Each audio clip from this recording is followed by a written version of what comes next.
Hello. Hello and good afternoon, everybody. Hello. How are you? Welcome. Welcome to our entrecompedu cafe. Thank you for taking the time to come and visit us today. I'm very pleased and excited to be presenting Paul, who is not only our entrecompedu pioneer teacher, but also our entrecompedu pioneer facilitator as well. But he's also a real life entrepreneur, having run businesses, 2 businesses, and set up, run and sold 2 businesses in computer games design. His passion is creativity and innovation. He's written books about creativity and innovation and project management, creative, agile and iterative approaches. So we're very excited to have a session delivered by Paul today. And he's also going to be sharing with you some news about a policy event we're having in June, which you're all invited to, which we're also very excited about. But to begin with, could you please say hello in the chat and let us know where you're dialing in from, please? Hi. Good to see everybody. For those of you in teaching organisations, I bet you're looking forward to the end of term now. If it still exists, I'm not sure if the biorhythms of the academic year are still a thing. Yeah. We're on a three terms. Yes. Yes. Hi. Great, thank you. Okay, so it's my great pleasure to hand you over to Paul. Thank you, Heather. I'm going to do some jiggery pokery here to share the screen.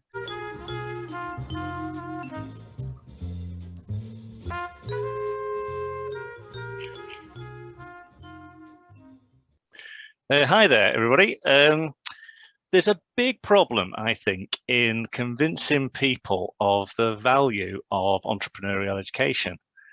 Now, I think that this is in part because as academics, we tend to frame things from like a higher thinking point of view that is also kind of entrepreneurially centric. Now, the problem that people have is that this subject is pretty challenging to some. Now, Mandela said that if you speak to a man in a language he understands, then you're speaking to him in his head. But if you speak to him in his language, then you speak to his heart. Artisans, activists, academics, and advocates have a real problem with the neoliberal agenda that's generally projected by the cliche image of the entrepreneur. Now, I'm calling these people the 4 A's. And if we were to speak to them, we need to speak to their hearts. In other words, we need to speak in a language that's infused with art, activism, academia, and advocacy, and ultimately not business. Now, harmonious entrepreneurs try to dispel this myth, and I'm going to try and talk to you today about ways that I would suggest about doing this, and without mentioning businessmen and entrepreneurial champions like this fella, Richard Ranson. In short, and in my very meta way, here's my pitch to entrepreneurial education using sustainability as a lead in what I'm going to call entrepreneurial learning and sustainable development, the movie.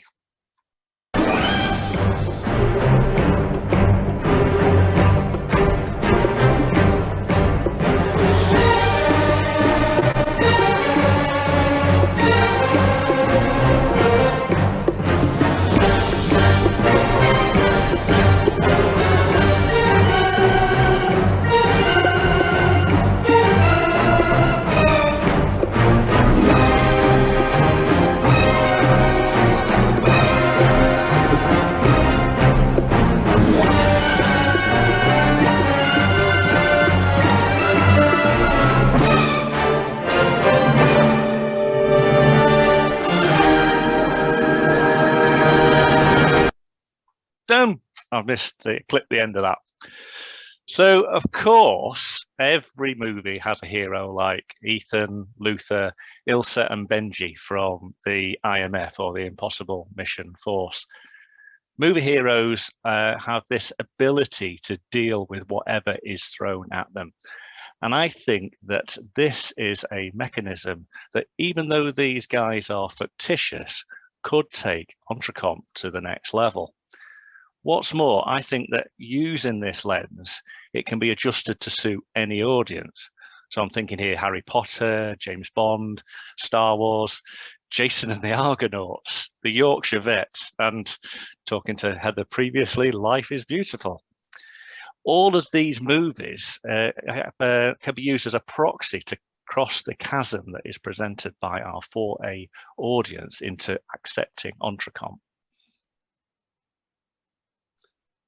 So I'd like now to ask the audience to sort of name any random Entrecomp competency, and I'll try and show you how I would go about reflecting this in the Mission Impossible film franchise.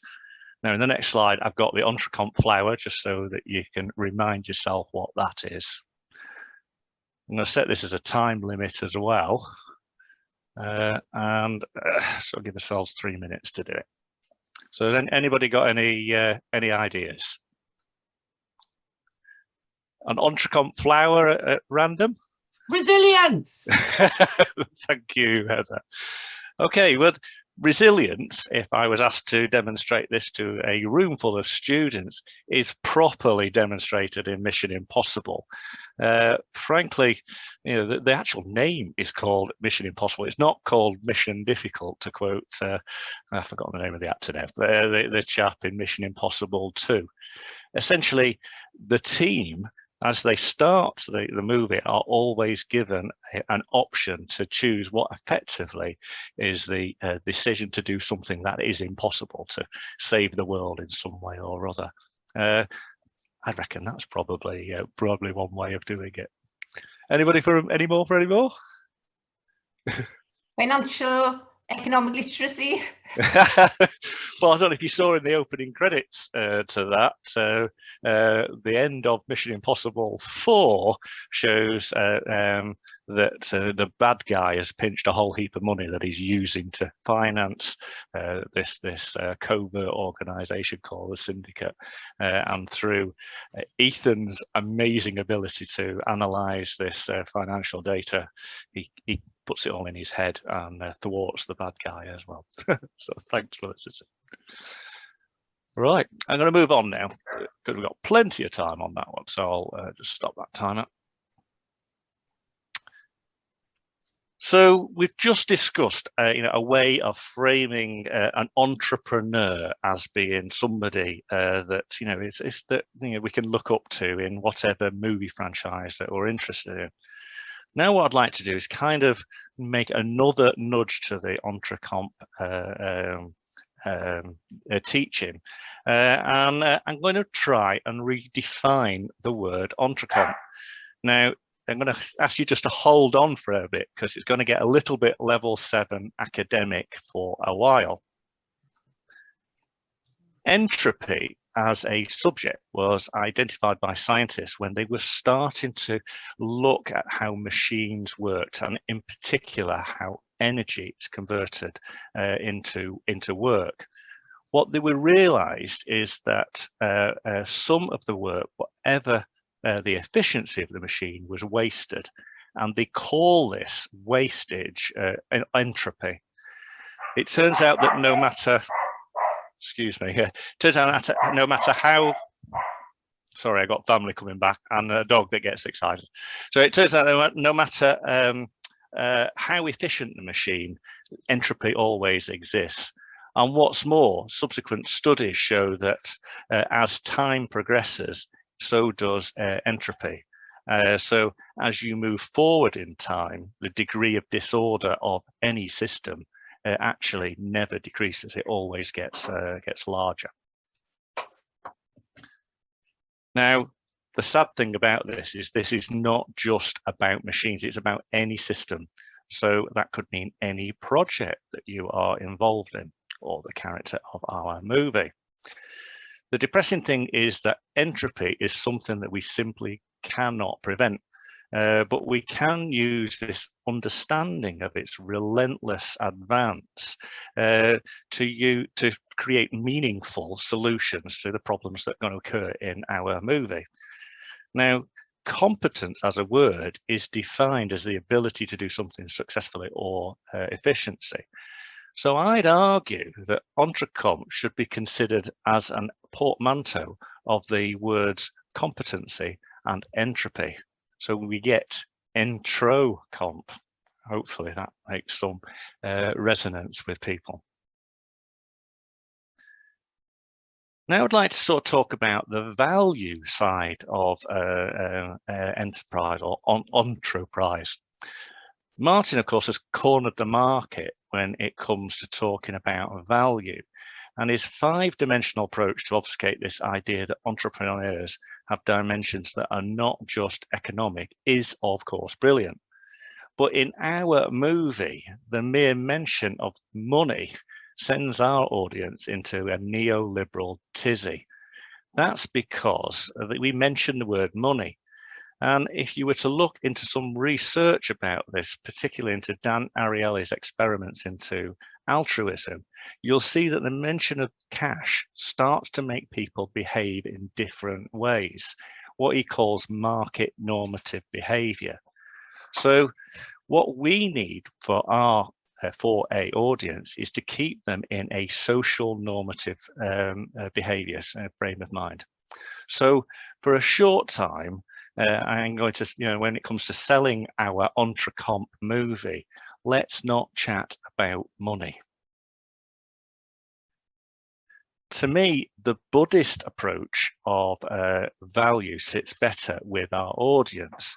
It kind of leans on the spirituality and, frankly, by all accounts, orange is the new black. Makaguchi talks about this Buddhist appreciation of value of being in 3 dimensions: beauty, benefit, and good. So our entrecomp hero must have at his or her heart a drive to build value of beautiful, beneficial, and good things. Even Arnold Schwarzenegger's Terminator 2 has these values. He comes back in time to rescue John Connor to save the human race while wearing a pair of beautiful designer sunglasses and a totally inappropriate but great looking Harley Davidson Fat Boy. So in short then, our entrecomp heroes exhibit a desire to develop beauty, benefit and good. And I think this is something that will chime with our 4A audience. Now, we've defined that our entrecomp hero is a master manipulator of entropy, but we've only just started to unpick their purpose. It's at this point I bring out the good guy organization. This is the organization that appears in every movie. It's sometimes flawed and misunderstood, but ultimately it has a mission that's aligned with an entrecomp hero. In real life, of course, this is the United Nations, and the UN has described 17 Sustainable Development Goals that every entrecomp hero is aware of. There's literally something here for all of our 4A audience. And I'm hoping that at this point, we're going to start transforming our audience. They should start to have this inkling that entrecomp competencies are skills that are aligned with their own purposes, and one that is for sure identified in the SDGs.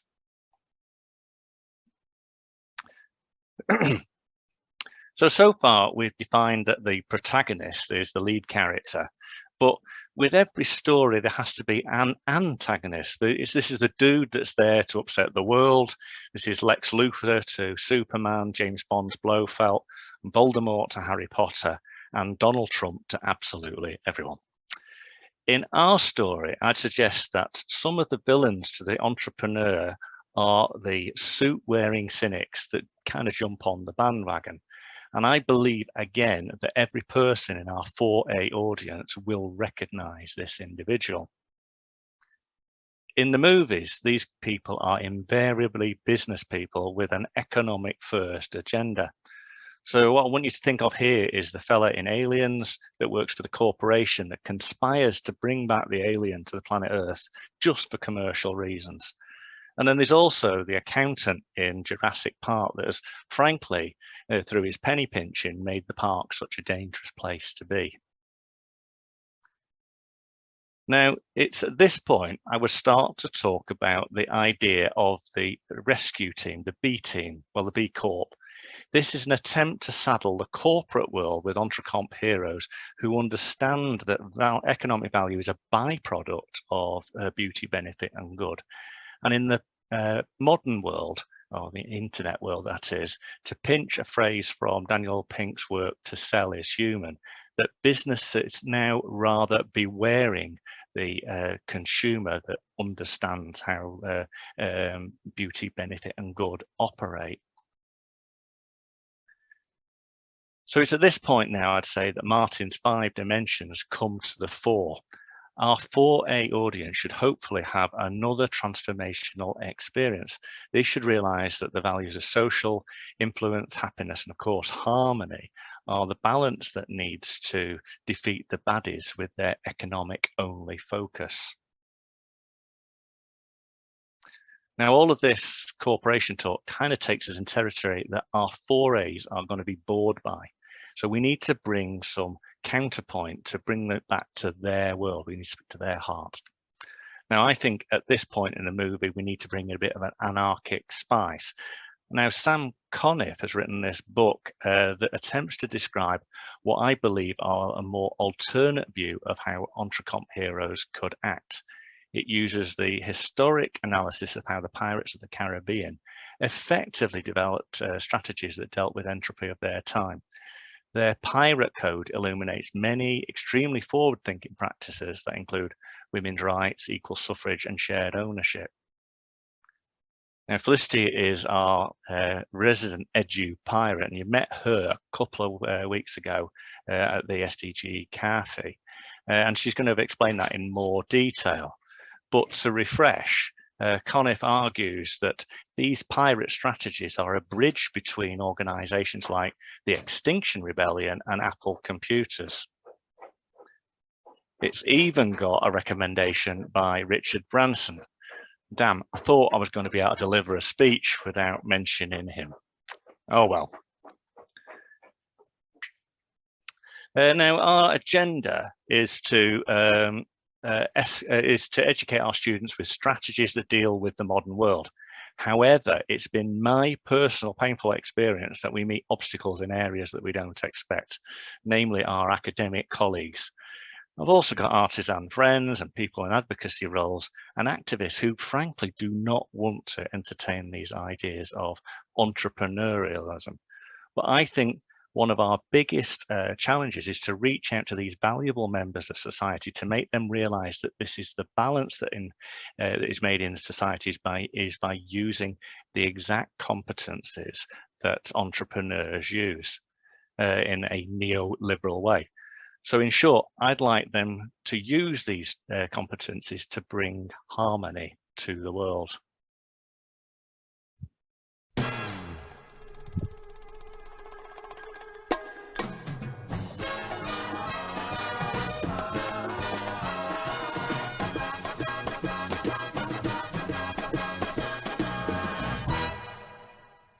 So no movie is going to be complete without some product placement.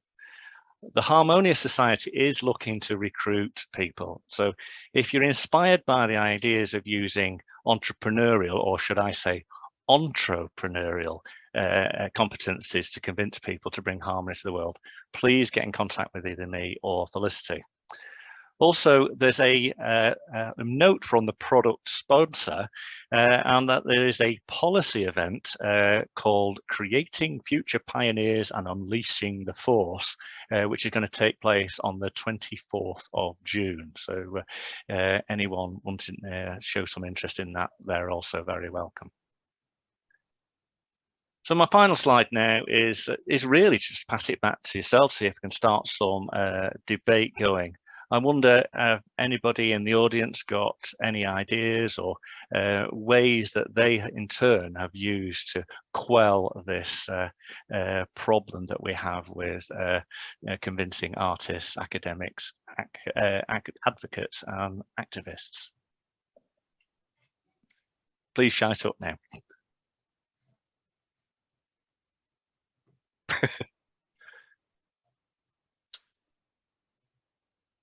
Right. Well, if you do have any ideas, then please get in contact with me. And that's the end of my speech. Paul, can I ask, what do you see yourself as? What do I see myself as? Well, an entrepreneur. In terms of like the A's, how would you make yourself up in terms of the A's? I consider myself to be all of the above. And always have done, as and my career has been in video games. So the suit wearing stuff comes directly from that vibe. You know, we used to hate having the marketing department come around and tell us what to do. So I consider myself this crazy mixture of a scientist and artist, which is what computer games have tended to drill into me. Latterly, I've become an academic, so quite confidently jibber jabber about all sorts of academic principles. I think I'm an activist in so much as I support a local charity called Helping Hands. Can't think of what advocacy is now, so you caught me off hoof there. I would say that you're an advocate, Paul, in the sense that you build evidence to change policy. Oh, okay, awesome. Yeah. I'll have that. Advocate for change. And an activist, and you're a pirate as well. Sure.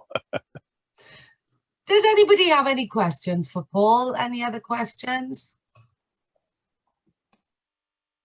Do you think that that as an approach, using movies, is something that you could use as a strategy to convince, the more, say, left-wing people that you know in your life? You're choosing a movie that that appeals to them, and then highlighting the competencies. I think that's a great strategy. I think it could be used with all ages. Mm-hmm. With different age appropriate type adventures and heroes. Yeah. Well, we did it before, didn't we, Hazel, when we talked about Life is Beautiful. Initially it took me back as, oh crikey, this is quite intelligent harrowing. Harrowing story about a time in a concentration, in the concentration camp in Auschwitz, I think. And I think, but as we unpacked it, you could see that resilience was there. I don't know if people are familiar with the story, but the storyline essentially goes along the lines that a boy and his father are taken prisoner at Auschwitz, and the father paints the story to the child that to make his experience like a game, and he was collecting points for spotting tanks and things like that. It's amazing. The best thing about it, it's like he told his son that if you won the game, that you actually win an American tank. And so somehow with this positivity and imagination and creativity, they survive. And then, of course, at the very end, when the camp is liberated, they see this tank. And at the end, the little boy is just like, we won. Oh, I've spoiled it now. Oh, you... Sorry, I should have said, spoiler alert. But yes, to have so much creativity, imagination, positivity in such a bleak backdrop, I felt was the most inspiring part of that. Yes. And I also think that just the subject matter alone, again, I can't sort of name names, but I've tried to introduce Entrecomp to what are called the common modules in the University of Wales, and there is genuinely a desire from senior management to cover a common part of every course that is delivered by University of Wales to be the material that, as it happens, I've written. So I naturally included the Entrecomp material inside that, but the pressure, shall we say, that was resisting that was quite difficult. Now, at the time, I hadn't formulated this as an idea, but very, very quickly, with certain members of the academic team, that it polarizes into this debate that politely is put as that we are teaching neoliberal skills. And that's broadly why I've come up with this here idea, is that if presented with that again, I wouldn't call, for sure I wouldn't call it as in entrepreneur skills. I would reframe it as the entropy dealing skill set. I really like the way that you highlight the values with this, Paul, because all organizations nowadays tend, or certainly big organizations, tend to have values, don't they? Company values. And we have personal values, and then we have this concept of value. So it's really lovely to be able to build bridges between those two positions, you know, and take people through the steps, you know, that make the links between that. I think that's really great. Yeah. I think that's where the Buddhist thing comes in. I got this idea of, I got the idea of Makaguchi's Benefit, Beautiful and Good from Kath, but prior to that, there are Buddhist principles written throughout a book called Small is Beautiful by Schumacher. I can't remember his first name, but this is been a very influential book in my life, and he regularly dips into this almost religious aspects of being kind to the planet. I missed out a bit on the talk about the 3 Ps. People, place, and profit, which incidentally was how I was trying to frame the bad guy in the accounts department in the movie. And I found that even that this bandwagoning thing, again, very quickly, just the mere fact, as you mentioned, profit, money, it means that people that with undesirable tendencies leap onto this idea. And the chap who invented John Elstree, I can't remember his name, but he is now distancing himself from people, planet and profit, which is again why I think using beauty, benefit and good is probably a better strategy for us going forward. I mean, clearly we have to still use Martin's 5 dimensions, because that's quite neatly done. But I think you use that in the latter stages of convincing one of the 4 A's to consider the entre-competencies or ontro competencies. Perhaps we could replace profit with purpose. People, places, and purpose. Yeah, I think the reason why he's distanced himself from it is because it becomes an accounting practice. So every one of these multinationals that are wanting to greenwash their business will throw in a 3 Ps as almost an afterthought. And I'm sure that there are going to be organisations that do it with more vigour. But that's where I think the B Corps is so much more interesting, is that there is a third party checking to see that it's not just a greenwashing situation, or purple washing, as I'm going to try and call it in future. Thank you. And to be fair, we've got lots of examples of those companies who are doing all what we hope are the right things on the Harmonious Entrepreneurship Society website. So we've actually got some real good case studies there that proves it can be done. Because at the end of the day, I know money's a dirty word. It's still got to be part of the formula. We live in the real world. And yeah, so please check us out for those real examples of people you know, leading the way. It's just disappointing they don't get shared or seen as maybe as more commonly as some of the more, what I consider tired examples. Thank you. So Thanks, thank you, Paul. Felicity. Any other questions for Paul or Felicity about harmonious entrepreneurship?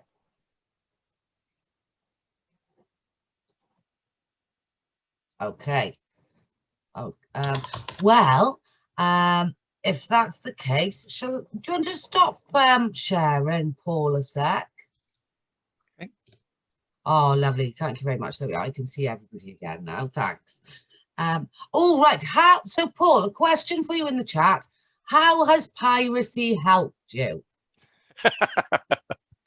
I think one of the things I like about the piracy thing is that it takes this corporate edge off entrepreneurial thinking. Again, you have to understand I come from an environment that prides itself in being, you know, somewhat anarchic, and my career has been dogged by not being a suit-wearing, commercially led individual.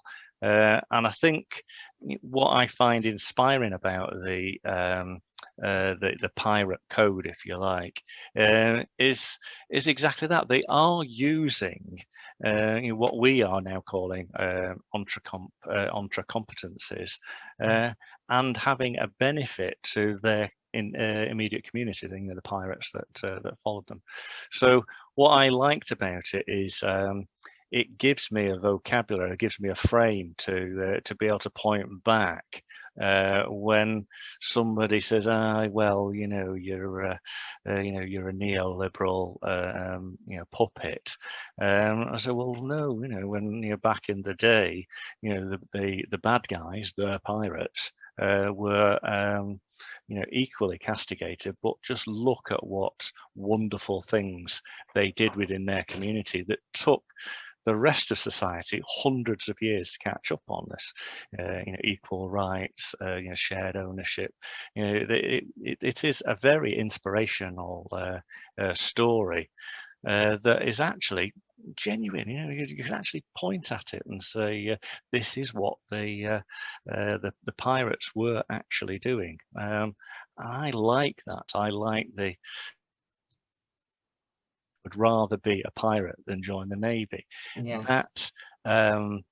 That essence, that behavior is what drove Jobs to do his job. It was what drove the video game industry that I know to be worth billions, from young men, you know, typing in lines of computer code in their bedrooms. It's taken, you know, sort of probably 20 years to gain some credibility and you know, to be what it is now. So we always had this underdog sort of mentality. So yeah, so as the pirate sense of me is that it's nice to have heritage which seems cool as well. That's actually the thing. That's why Jobs wants to be a pirate, or wanted to be a pirate, rather than join the Royal Navy. You look at Apple as a organization, they wanted to be as distant from, you know, what they called corporation, the big blue, the IBM, as they possibly could. So they had this vibe going on. So much more fun amongst everything else. That's great. Yeah, jibber jabbering again. Perfect. That was Lovely. wonderful. Thank you. Thanks. Oh, it's been a really inspiring session for me personally. Thank you very much.